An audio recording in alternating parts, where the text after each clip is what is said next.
दोस्त की कुर्बानी। एक राज्य में श्याम नामक युवक रहा करता था। एक बार उसने राजा के किसी आदेश को मना कर दिया और अपने आदेश को मना करना राजा को कतई गवारा नहीं था। जो भी उसके आदेश को मना करता दंड का पात्र बनता। श्याम को भी सैनिक बंदी बनाकर राजा के समक्ष ले गए। भरे दरबार में राजा ने उसे मृत्युदंड सुनाया। अपने मृत्युदंड पर श्याम बोला, महाराज, आपके द्वारा दिया गया मृत्युदंड शिरोधार्य है, किंतु मरने से पहले मेरा आपसे एक निवेदन है और वह यह है कि मुझे कुछ समय प्रदान किया जाए ताकि अंतिम बार मैं अपने परिवार से मिल सकूं। राजा ने एक सिरे से उसका यह निवेदन अस्वीकार कर दिया। तुम पर कैसे विश्वास किया जा सकता है? यहाँ से जाने के उपरांत तुम वापस नहीं लौटे तो तुम्हारा यह निवेदन स्वीकार योग्य नहीं है। राजा के यह कहते ही राज दरबार में उपस्थित प्रजा में से एक युवक सामने आया और बोला, महाराज, मेरा आपसे निवेदन है कि श्याम को उसके परिवार से मिलने जाने दिया जाए।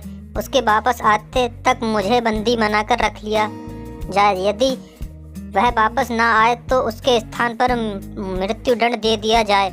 युवक की बात सुनकर राजा आश्चर्यचकित रह गया। पहली बार एक ऐसा कोई व्यक्ति उसके सामने था जो किसी अन्य के लिए अपने प्राण देने तत्पर था। राजा ने पूछा, कौन हो युवक और इसका स्थान क्यों लेना चाहते हो? महाराज, मेरा नाम कन्हैया है, मैं श्याम का मित्र हूँ। मुझे पूरा विश्वास है कि अपने परिवार से मिलकर ये अवश्य वापस आएगा, युवक बोला। राजा ने सैनिकों को कन्हैया को बंदी बना लेने का आदेश दिया और श्याम को परिवार से मिलने जाने की अनुमति प्रदान कर दी। श्याम को 3 घंटे का समय दिया गया जिसमें उसे अपने परिवार से मिलकर वापस आना था।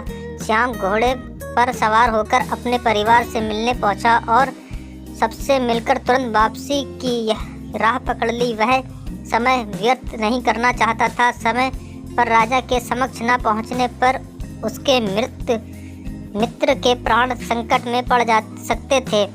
तीव्र गति से घोड़ा दौड़ाते हुए वह राजमहल की ओर चला आ रहा था कि एक स्थान पर वह घोड़े से गिर पड़ा और चोटिल हो गया। इधर निर्धारित घंटे पूरे हो गए, श्याम राजमहल नहीं पहुंच पाया। इस स्थिति में कन्हैया को मृत्युदंड के लिए तैयार किया जाने लगा। अपने अंतिम समय में कन्हैया ने श्याम को स्मरण किया और आंखें बंद कर ली।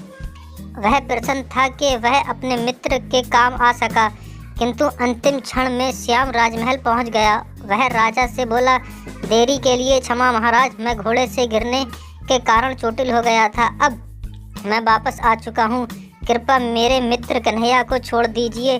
श्याम का कथन सुनकर कन्हैया ऊंचे स्वर में बोला, मित्र, तुम चले जाओ। श्याम बोला, नहीं मित्र, मेरा दंड तुम कैसे भोग सकते हो और मैं तुम्हें ऐसा करने कैसे दे सकता हूँ? मेरा दंड है, मैं ही भोगूंगा। तुमने मेरे लिए जो किया उसके लिए मैं तुम्हारा आभारी हूँ। राजा श्याम और कन्हैया की मित्रता देख बहुत प्रसन्न हुआ और बोला, ऐसी मित्रता मैंने आज तक नहीं देखी। मैं तुम दोनों से बहुत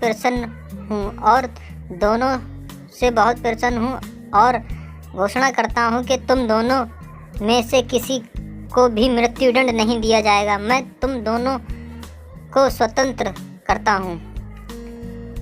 सीख, सच्चा दोस्त वह होता है जो हर घड़ी में आप पर विश्वास करता है और आपके साथ खड़ा रहता है। गाइस, आप हमारे चैनल पर अगर नए हैं तो हमारे चैनल को सब्सक्राइब करें। वीडियो अच्छी लगी हो तो लाइक करें।